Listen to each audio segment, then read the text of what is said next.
Onibaba was directed in 1964 by Kenichi Shindo, and it comes only 2 years after Shindo's film Naked Island, which was a piece of socialist realism about peasants living in the countryside and how the landscape dominated their lives.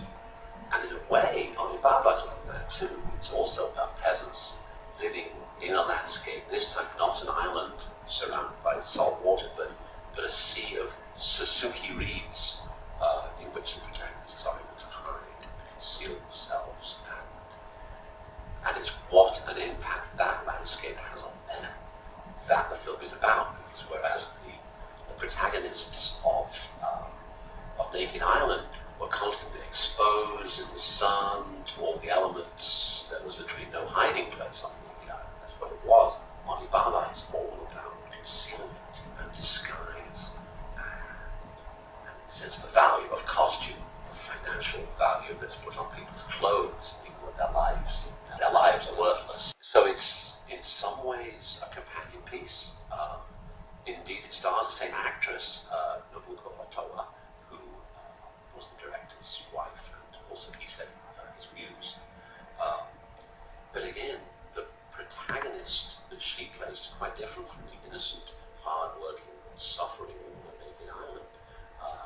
Onibaba is much more commercial, much more approachable for an audience looking for entertainment. Again, it's black and white, it's cinemascope, it's dominated by the landscape, but it has a really strong story. Because both the women in Onibaba are murderers. They lie in wait for soldiers fleeing from feudal battles, and they kill them, steal their armor and their swords, and sell them on the black market for some millet or some sake. So it's a tremendous setup, because obviously you've got these two women, one slightly older, one slightly younger, both of them very attractive, who wander around topless for a good portion of the film. So there's a tremendous amount of sex and sexual anticipation in the film. A lot of sweating, a lot of lying on the floor. It's much more commercial, and of course there's the horror element as well, because these two women are murderers. Their next door neighbor, played by Kai Sato, is a fugitive from the war, himself a wanted man who they're quite apt to kill. And it's really about the sexual tension between the two women, the older and the younger. The younger woman's desire to find a new mate, which of course is Akito Sato, because he's the only guy around. And what the older woman does to try and bring her back into the murder business. So it's really a commercial film. It's a great setup. There's a horror aspect to it, and it all revolves around a pit, a hole in the ground, into which they throw the bodies of their victims. Apparently, the story is based on an old Buddhist parable, which was intended to encourage women to be devout and to go to religious ceremonies.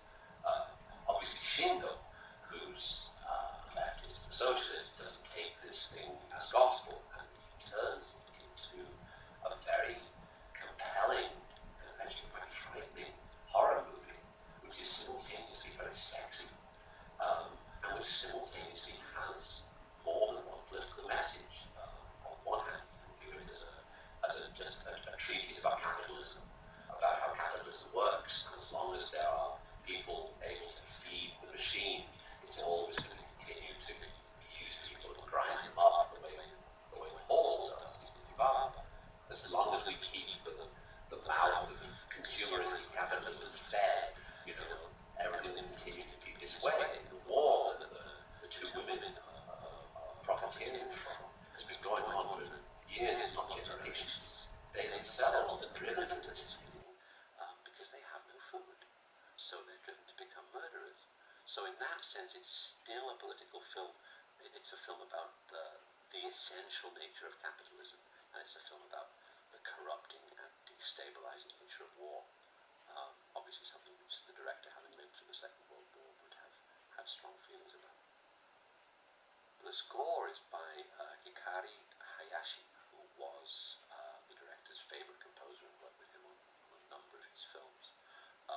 it's not just the score that's very good, it's also the sound design, the way that the effects, you know, when the wind blows through those reeds, what the sound does, and the cries of birds, and the sounds of horses' hooves. There's a tremendous work of sound design in the film as well as of cinematography. It's really a strong film.